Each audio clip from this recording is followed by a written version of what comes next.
छत्रपती शिवाजी महाराज आणि छत्रपती संभाजी महाराज यांच्याविषयी आक्षेपार्ह बोलून इतिहास अभ्यासक इंद्रजित सावंत यांना अश्लील शिवीगाळ करणाऱ्या तथाकथित पत्रकार प्रशांत कोरटकर याला अटक करण्यात आली आहे। प्रशांत कोरटकरच्या अटकेनंतर आता अमोल मिटकर यांनी प्रतिक्रिया दिली आहे, पाहूयात। 25 फेब्रुवारी ते जवळपास 25 मार्च म्हणजे आज 24 मार्च आहे, तब्बल एक महिना पोलिसांच्या हातावर तुरी देऊन प्रशांत कोरटकर हा देशद्रोही, हा देशविघातक कृत्य करणारा, हा छत्रपती शिवाजी महाराजांचा अवमान करणारा एक नराधम आज तेलंगणामध्ये सापडल्याची चर्चा मी ऐकतोय। त्याला आता तेलंगणा पोलिसांनी अटक केली का हे आतापर्यंत मला माहित नाही, पण एक महिना त्याच्या घराला पोलीस प्रोटेक्शन असताना तो एकतर तेलंगणा हवाई मार्गे गेला,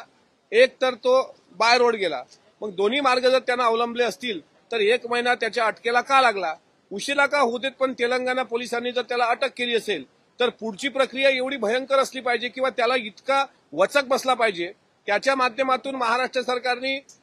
संदेश दिला पाहिजे महाराष्ट्रातल्या प्रत्येकाला की उद्या चालून छत्रपती शिवाजी महाराजांबद्दल असा रात्री 12 वाजता दारू पिऊन कोणी अपशब्द वापरत असेल, अशा प्रकारे कोणाला धमक्या देत असेल, अशा प्रकारे राजमाता जिजाऊ साहेबांचा अपमान करत असेल, शंभूराजांचा अपमान करत असेल तर असा भामटा हा देशद्रोहापेक्षा कमी गुन्हेगार नाही। आज कामराच्या वक्तव्यानंतर दोन्ही सभागृहामध्ये गोंधळ झाला, दोन्ही सभागृहामध्ये निवेदन झालं आणि दोन्ही सभागृहाच्या दोन्ही सदस्यांनी कामराचा निषेधच व्यक्त केला आणि वरच्या सभागृहामध्ये तर प्रसाद लाड यांनी त्यावर देशद्रोहाचा गुन्हा दाखल करण्याची सुद्धा मागणी केली, कारण त्यांनी सर्वोच्च न्यायालयाच्या बाबतीत अश्लील टिप्पणी केली।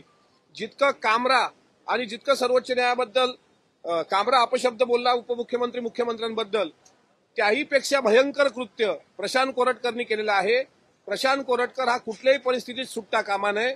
आणि त्याला जामीन सुद्धा मिळता कामा नये, ही राज्य सरकारची भूमिका नक्कीच असणार। आणि सोबतच राहुल सोलापूरकर जो आताही त्याच्यावर कुठलाही FIR नाही, तो सध्या त्याच्या घरात एवढ्या उन्हामध्ये प्रचंड AC मध्ये झोपलेला आहे, तो राहुल सोलापूरकरच्या सुद्धा मुसक्या आवडल्या पाहिजे आणि महाराष्ट्राच्या गृह खातं असेल, महाराष्ट्राचं महायुतीचं सरकार असेल, या महायुतीच्या सरकारवर लोकशाहीमध्ये जनतेचा विश्वास प्रबळ राहावा। जनतेने सुद्धा सरकारने जे काही धाडसी मोहीम राबवली त्याबद्दल त्यांचं अभिनंदन करावं, असं काम या दोघांच्या मुसक्या आवडून तात्काळ केलं पाहिजे। याला इतक्या दिवस मोकाट सोडण्यामागे नागपूर पोलीस प्रशासनामधले नक्कीच काही पोलीस अधिकारी दोषी जे असतील त्यांचा सुद्धा CDR तपासून सर्व पोलिसांचा नागपूर